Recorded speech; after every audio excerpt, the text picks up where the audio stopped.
it's big, slow, it's killing the planet. Yeah. And now it's still big and slow, but it's not Killing the planet less. killing the planet a lot less. Hello, and you're listening to Off Script. Today we're going to be talking about blockchain.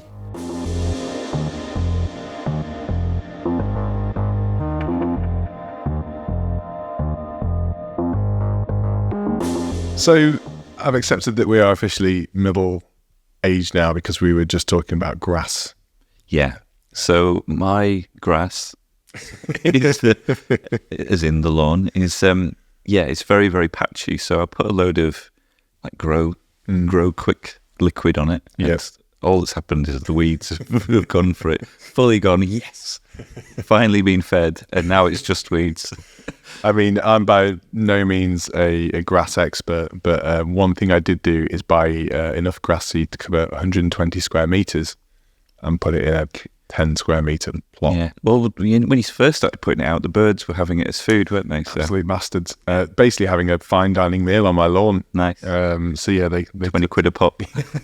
really quite upsetting. But I set Louis on them, and that seemed to have done the trick. So we're all good. Nice. But I hope you get your grass sorted. Thank you. I understand the stress that kind of weighs on you. Difficult, isn't it? I mean, yeah, it's low down the list, but it's still on there. Yeah. And before you were 30 years old, it's not anywhere near a list. No, it was never. I mean, my garden is now in pieces because I've ripped up all the decking. So that's the next challenge. Yeah, very middle-aged problem. Yeah. But today we're going to talk about something different. We're going to talk about blockchain, aren't we? We are. So we've talked about blockchain in the past. Yes. Probably not as favourably as we are today, because I think having looked at it again and looking at all the failures of previous projects, actually there could actually be some good use cases in there, and there are some interesting things. And it's kind of matured to the point now where you're not just trying random stuff and seeing if it sticks. You can actually build upon other people's good work and avoid the mistakes and the rug pulls and all the other stuff that's happened.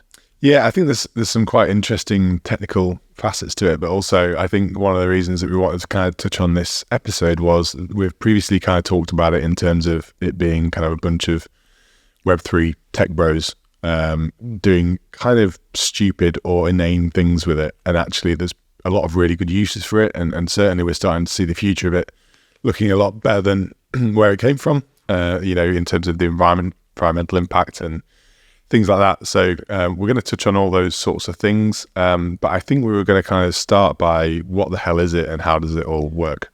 Yeah, so it first started with Bitcoin. So Satoshi wrote a paper, and nobody really knows who he is, but it was pretty groundbreaking at the time. Yeah. And it's essentially a distributed database. So every node, every computer has to agree to the new block that's been added.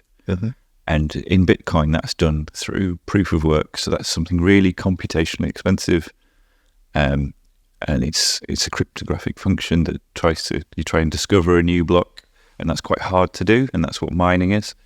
And yeah, that's how they make sure the rate of blocks being added is slowed down and everyone can agree. So yeah, that's been really computationally expensive to do that. Yeah.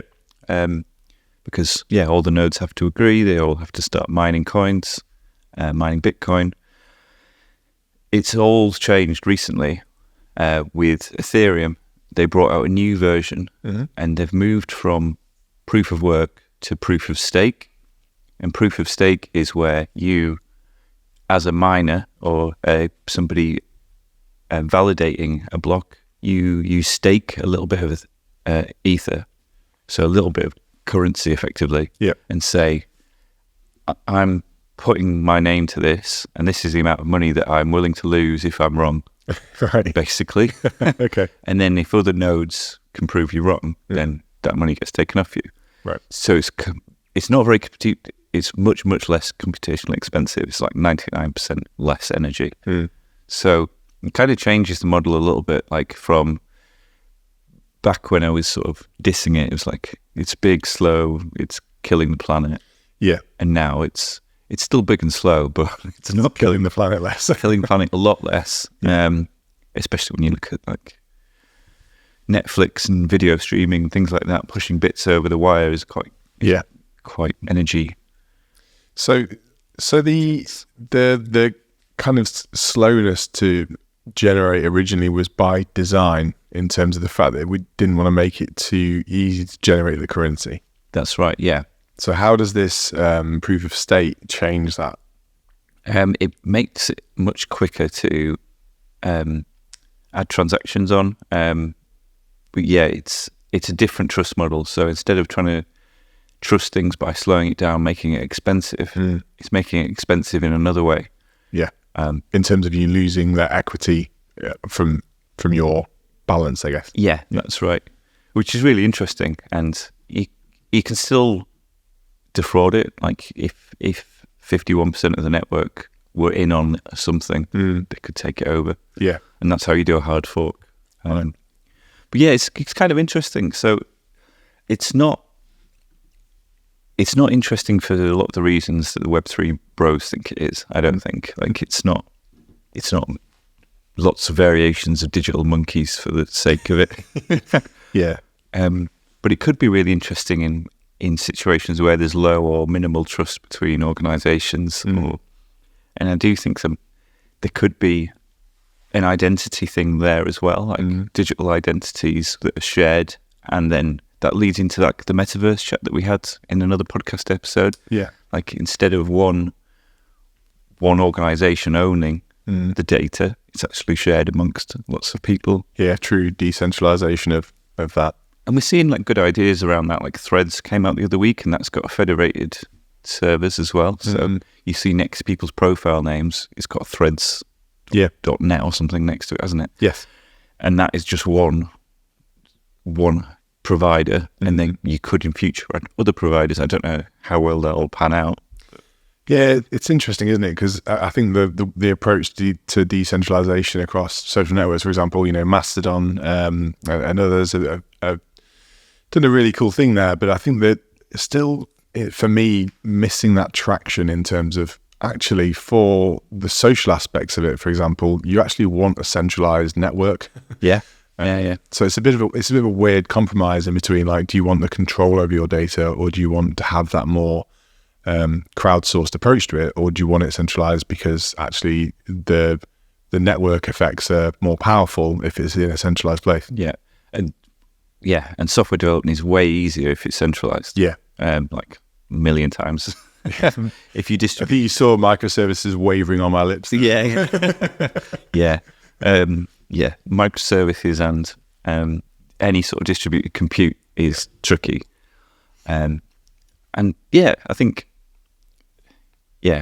there's a time and a place, and digitally autonomous organizations are possible, but really hard, because if you get any of your smart contracts wrong, you can't change it. Yeah. Whereas if it's centralized, you can. So you have to be comfortable throwing away hundreds of years of like law and stuff and replacing it with a smart contract that somebody knocks up over a few days. Is that going to be as good? Probably not. Well, I think the reason we've previously mocked this sort of stuff is because there's a reason that the kind of banking system is the way it is. I'm not saying it's perfect or great, because it absolutely isn't. But there's a reason that some of the guards and kind of laws are in place because of some of the lessons learned over hundreds of years, right? Maybe longer. I think one of the things that I liked when you were doing the research for this episode is that it's when you look at some of the approaches to different currencies that are designed in this way, or I think Web3 as well, you've mentioned it's a social movement, and I quite like the fact that that's an empowerment piece to give creative people the ability to actually truly disrupt a system that is very set in its ways. Look at some of the early days of Monzo. Tom Blumfeld did an amazing article, I think I sent it to you recently, about the history of Monzo and how it got where it got. And some of it's about a point in time, and you get a bit of luck, and you get a bit of a kind of bit of a movement to get around the product. But it's interesting seeing, I don't think all of Web3 is bollocks. I do think the term Web3 is bollocks, because I think it's like gatekeepery. Yeah, I think so. I think we're going to have to be really careful about the use cases. But there are some, and especially in industries where people have been fucked over, for want of a better term, like the music industry, where the musician's the last person to get paid. So the record company will give you a 5-album deal, and then basically you would borrow the money, to lend it to yourself, and you never manage to pay it off, and then they own your soul, basically.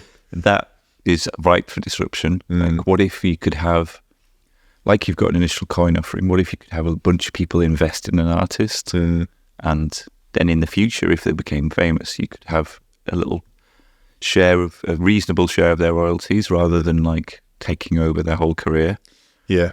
But like crowdfunded, but like with a traceability. Like that's where the sweet spot is. It's like, it's not that you don't trust one central organization. It's just that maybe the idea wants to outlive any one organization. Yeah, I was going to say, because it's kind of like we already have the social structures for this in place through crowdfunding, but it's always through a centralized service and broker, right? Yeah. So if there's a way to digitally mark your stake in an artist or an album or whatever, that could be really cool. Or even a particular stem in a track, or you could start breaking it apart even further. But it's ripe, I think, for something like that. That would be amazing on stems, wouldn't it? Think of what it could do for royalties in terms of contributions to a piece of music or something like that. Yeah, and then you'd start opening a rabbit hole of, what about sampling? Like, I sample this track, and there's a chain of, that you've sampled it, and then the resulting track has 10% royalty for that person in it. I don't know.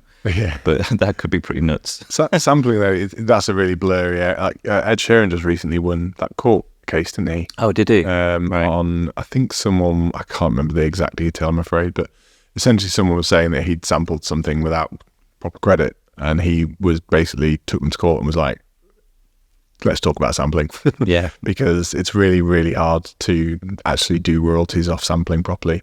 In fact, entire genres are based entirely off sampling. So, didn't Fatboy Slim have a track where he just gave away 100% of it because he sampled 3 or 4 artists? We just had to split between them. It's one of those things you don't realize in music how much of music is actually sampled, and there's an awful lot, right? Yeah, I mean, that it could be a good solution for that. It might overcomplicate it, maybe, but kind of worms with that one. But so just back to the kind of conversation we were having before in terms of how does it work. So you discussed a little bit about how the chain of it works. But if I was going to get involved in this, how would I enter into the space? How would I start to buy currency? So the popular options are things like Coinbase as ways in. So the reason companies like that are doing really well is they've followed all the know your customer rules really nicely. So they will collect your name, address, passport, scans, and all this kind of stuff. Because the government's really keen. They don't really care what happens to crypto as it's slushing around. Yeah. But they do care when it changes from money into crypto or the other way. Yeah. And that's when they want this log of who the beneficiary was, who the originator was. Yeah. Because it could be used for money laundering. Yeah. So then where I imagine you probably start to implement guards that exist in the current banking system, right? Yeah, that's right. Yeah. So there's a log, and the government can request a log in certain circumstances and unpick your finances if you've been bad. Yeah. Which used to be harder to do, right? Because it used to be a lot more anonymous in terms of kind of access to your digital wallet and things like that. Yeah.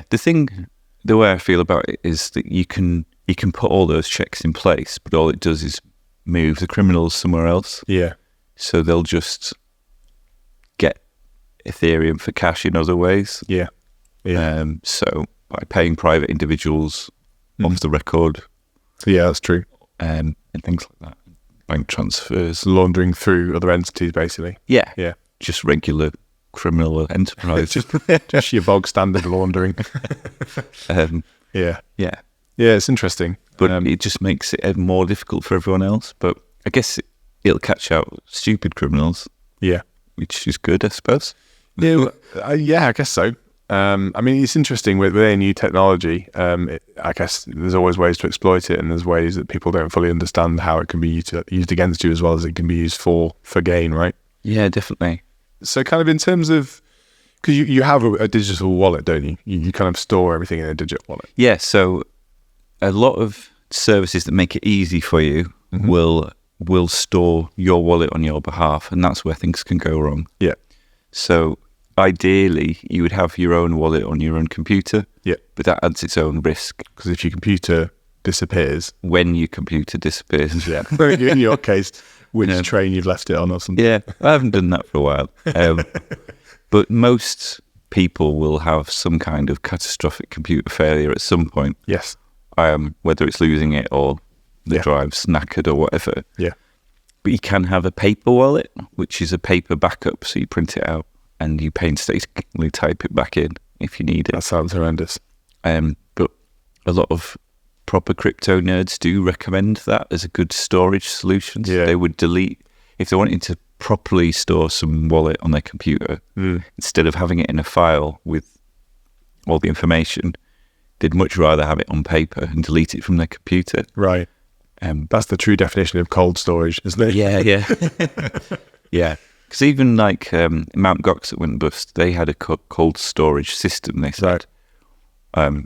But it still involves people and it didn't work very well. So is that the sort of thing like a will? You'd print it out, you keep it in a fireproof safe? Yeah.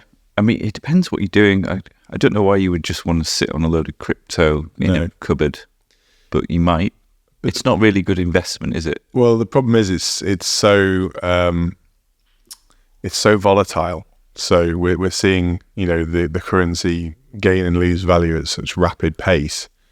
I think you'd probably want to have it more at your fingertips for trading with it than be in cold storage, right? Yeah, that's good. That sort of leads on to crypto as investment, which is what everyone jumped on, and is obviously a very bad idea. Although I did do all right out of it by accident, and because we got in quite early, it was good. But a lot of people put a lot of money in and didn't do very well. Do you think at the time it was just a bit of luck? Yeah. 100% luck, getting in early. But then once the bubble was there, everyone started jumping on the bandwagon. I was getting texts from people that I've not spoken to in years, like, how many Bitcoin should I buy? I'm like, don't. I'm not going to be your advisor. No, just don't. Yeah. And then weeks later, like loads of people like, yeah, I've really lost loads of money. Yeah, no shit. Yeah. It's so volatile, isn't it? I don't even look at the charts anymore. It's just all over the place. It's like someone's fitness graph from a day. It's all over the place. But yeah, I think it's the same with anything though. Something becomes trendy and people want to jump on the hype, right? And that's the thing, is it's kind of exercise caution with anything around this sort of new technology, because ultimately it's still being, like, if you look at the specifications for a lot of this stuff, it's still being heavily influenced by lots of conversations. There's no constant with it yet, right? Yeah, the W3C is trying to figure out a lot of identity stuff, as is Ethereum. They've got their own ERCs 725 for user identity stuff, but it's all very much work in progress. Yeah. And yeah, I think, there are a bunch of good use cases.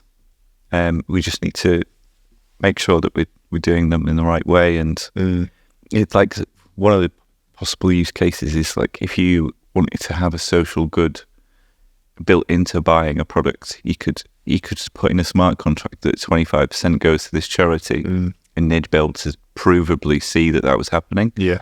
So is there a way to make non-corrupt global organizations that do good things for the world? Because you can actually see what's happening. Yeah, it'd be good if you could. I mean, these systems implementing transparency by default in terms of how the actual currency flows through the system. Because at the moment, you're basically relying on individual entities to do the right thing and do what they say they're going to do, and maybe make contributions to certain charities or whatever. Well, you hear horror stories about global aid going to a country, and then the leaders have got nice cars and stuff. Yeah. So. Or even what was the most recent example in the news of was it Sir Tom, who walked around his garden and for that charity drive? Oh yeah, and they've just got a lovely new pool house on it. Oh, nice. That's nice. Maybe sorry that. I mean, if he wants a nice pool house, I don't think he's enjoying it, if I'm honest. No. I think it's more his daughter's really making a lot of use out of it. So maybe it would help with those sorts of things. Less good. Yeah. And like things like, could there be like a blockchain Kickstarter-y thing? I think there's some real potential there, isn't there? Yeah. And everyone votes whether the funds are released or, I don't know. It's still early days, isn't it? Yeah. We've just come out of the crypto winter of everyone getting screwed over. So I think that's the thing, though. Is kind of we're waiting now to see some really good implementations, like that aren't NFT apes and things like that leverage the technology in a positive way. I still absolutely die inside every time I watch that Paris Hilton, Jimmy Fallon clip. Have you seen it? no, I haven't. It's when all the hype was going around, and basically Paris Hilton, for some reason, is on his show being interviewed, and she's like, "I bought an ape. I'm really proud of this. I really love how this ape has all these colours and clothes." And Jimmy's like, "Me too. Here's my ape." And he's like, "I just loved it. I'd like it. It's really good, isn't it?" And she's like, "Why do you like it?" He's like, I really like it. It's good, isn't it? It's like no real reason why they've bought this digital art, no real understanding of what it is. They've spent like $250,000 on it or something crazy like that. And you kind of like, this is something's in the simulation's gone wrong here. Yeah. Yeah, it's not a good use case. No. Like, yeah, if it could be tied to something else, there's like, you could get access to an event or a membership to a website where you can sign in with your identity once you buy the token. And like, there are cool use cases there, but it's just, it just needs to be more than a link to a JPEG. Yeah. I've seen some really nice stuff in the kind of digital art space, though, by people I really respect, who have kind of done some really cool things with it in terms of the crossover between the digital and the physical. One of the most famous ones is Damien Hirst's crossover piece, where you could buy a piece of art that existed in both the digital and physical space, and if you bought one of them, it would destroy the counterpart. Nice.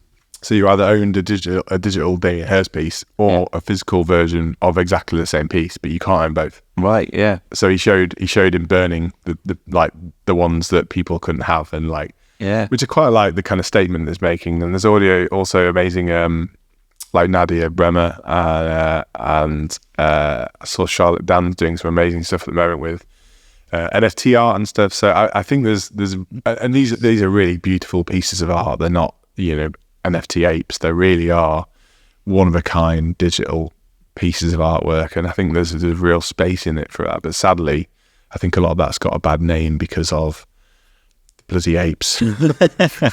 Yeah. So yeah, it'll be interesting to see where all that goes for sure. Nice. But yeah, is there anything else we've kind of missed in terms of blockchain? No, I don't think so. I think it's exciting times. There's like a whole new wave of companies coming out, like Polygon and other platforms that sort of layer 2, they're not directly integrating with the blockchain, so it simplifies the development and stuff. But yeah, it feels like there's a good movement towards making it simpler, more energy efficient, and actually useful. Definitely. Yeah, I think there's we'll put some stuff in the show notes as well around the whole minting process and a lot of the how does it work stuff we talked about earlier on, because I think understanding that foundational concept of why it's called blockchain and how it all works, I think is quite important to understand where it's going to go in the future. Yeah, definitely. Instead of just being this magic black box of stuff that you throw money into, maybe money comes out of. Yeah, that's it. So yeah, cool. All right. Well, this has been informative for me. I think I'm still not sold on the Web3 gatekeeping, but I think we can save that one for another day. Yeah, let's see how it pans out. Yeah, we can revisit this in 6 months and see where we get to. Cool. Thanks, Ria. Thanks very much. All right.